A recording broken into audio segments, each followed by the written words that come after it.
Hello and welcome back to Alice Talks Football, and in today's video I'm going to be talking about all the latest Manchester United news and transfer news that's been going around in the last 24 hours, and there is now 48 hours remaining of the summer transfer window. And what's happened in the last 24 hours? Any big bids? Have we signed a player yet, Alice? No, in the last 24 hours it's been the same as the last bloody 3 months. We've not done anything. But there is some news and some stories and some rumours that I am going to address in this video. Now, first things first, Dalot has officially gone to AC Milan on loan. Obviously, Pereira's gone to Lazio on loan, and Smalling to Roma is basically done. We've had 3 outs, Sanchez 4 outs. There's some news linking us with Cavani that's just come out.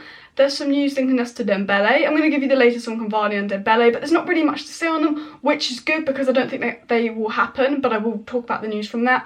We're mostly going to be talking about Jadon Sancho. I mean, of course, you know, the player that agreed to join Manchester United over 2 months ago, and now there's rumours coming out last night that Manchester United had made a big bid for Jadon Sancho that Dortmund were going to accept. I believe that is not the case. I believe we'd have known by now if we did put in a bid yesterday. But there is some news that we're going to put in a bid on Monday. And there's this rumour going around that Manchester United always planned on bringing Sancho in on deadline day. We always plan on getting him on deadline day and putting our bid in on deadline day. So I'm going to discuss that rumour first things first in this video, and also talk a little bit about Telles. So stay tuned for that. So please hit that like button, subscribe down below, share this video, and let's get into it. Now, as the days are going by and ticking by, and Manchester United are still not put in a bid for Jadon Sancho, even though we agreed personal terms over 2 months ago, a lot of fans are losing faith that we're going to deliver Jadon Sancho. It was a player that we're all very confident we were going to get when he agreed personal terms when we finished in the top 4, and a lot of fans are losing faith. And to be honest, I don't blame them. All these transfer panic buys of Dembele and Cavani coming out, I can see that. However, there is also a lot of news of us planning on getting Sancho on deadline day, and apparently that always being the case. So there's this kind of faith that we're going to get him on deadline day and put in a big bid, but there's also fans that have lost faith in the Sancho deal, and I completely understand both perspectives. Myself, I am trying to stay confident in the fact that Sancho will be done, and I think the fact that Borussia Dortmund keep coming out and saying that he's going to stay, it's like, you don't need to say he's going to stay in the exact same thing 3 times in a day. You don't need to get everyone around Sancho at Dortmund but Sancho himself to come out and say he's going to stay. The fact that they keep trying to make a point that Sancho's going to stay makes me be like, Borussia Dortmund, they're worried. That's my thought. I'm like, why has everyone got to say Sancho's staying but Sancho? And the second thing is, Sancho was not playing today because he was ill. With coronavirus, if you're ill at all, you don't go to training because you might be carrying symptoms. He went to training yesterday, ill, but he's been dropped completely from the match today. If he was really ill, he would not be training yesterday.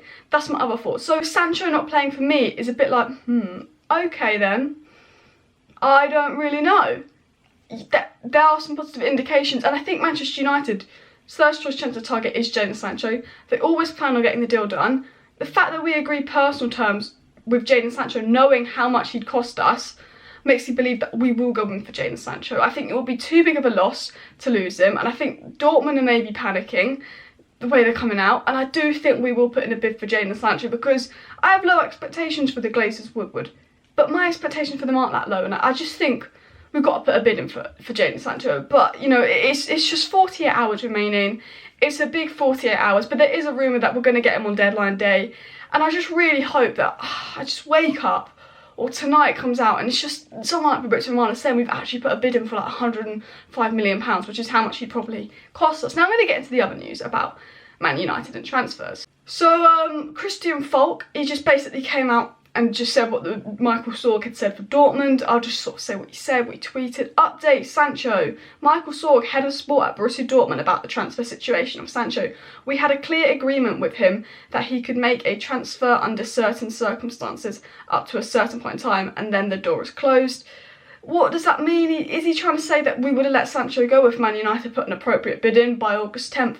Who knows? My only fear is we put a bid in on deadline day and Dortmund go, no, fuck you. Like, that's my only fear. But then Dortmund are a club that, like, would they resist 120 million euros? Like, they said Aubameyang was going to stay, they said Dembele was going to stay, they kept saying so badly they were going to stay. As soon as the money came in, they were like, because Dortmund are a club that like money. Fabrizio Romano came out with the latest on Jovic, Dembele and Cavani, and I'm just going to basically read out what he said because I want to keep this video sort of short and sweet. Still no agreement between Manchester United and Barcelona for Ousmane Dembele. Manchester United are only interested in signing him on loan. Barca always wanted a permanent deal, not easy. Thank God the Dembele deal isn't going to be easy, so we can't get a panic buy excuse out of Sancho. I don't want Dembele, injury prone.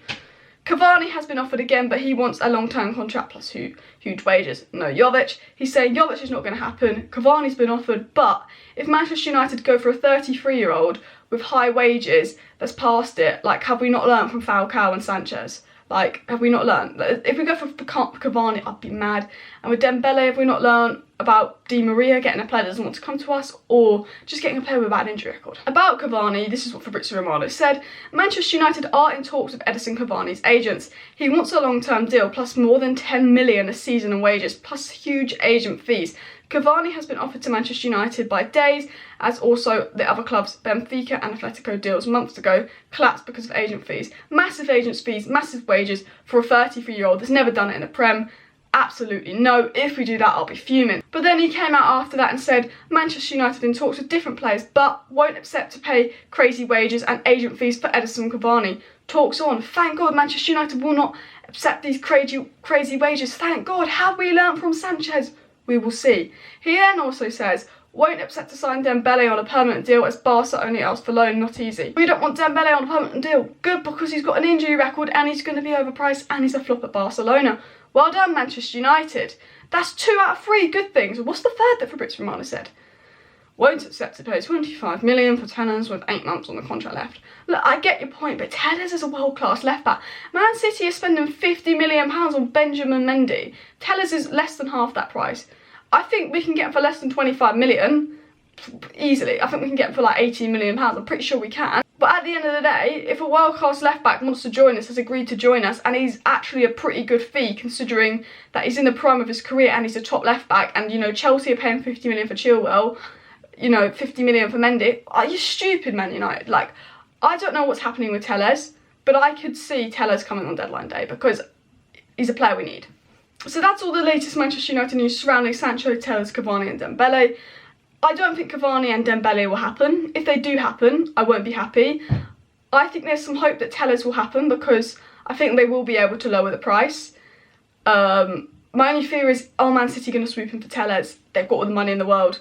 Who knows? And do I think Manchester United are going to make that deadline day bid for Jadon Sancho? And I think Man United fans will not recover if we don't sign Jadon Sancho. That'll be 3 massive L's to Dortmund, Haaland, Bellingham and Sancho. And I don't think Manchester United can let us fall that badly. I think we will put in a bid for Sancho. We are the 90% club, as some of you guys are saying on Twitter. We are run by Woodward Glazers, but let's have some hope. 48 hours to go, guys. Fingers crossed for Sancho. If you want Sancho to come, hit that like button, subscribe down below, share this video. Thank you for watching, and I'll see you next time.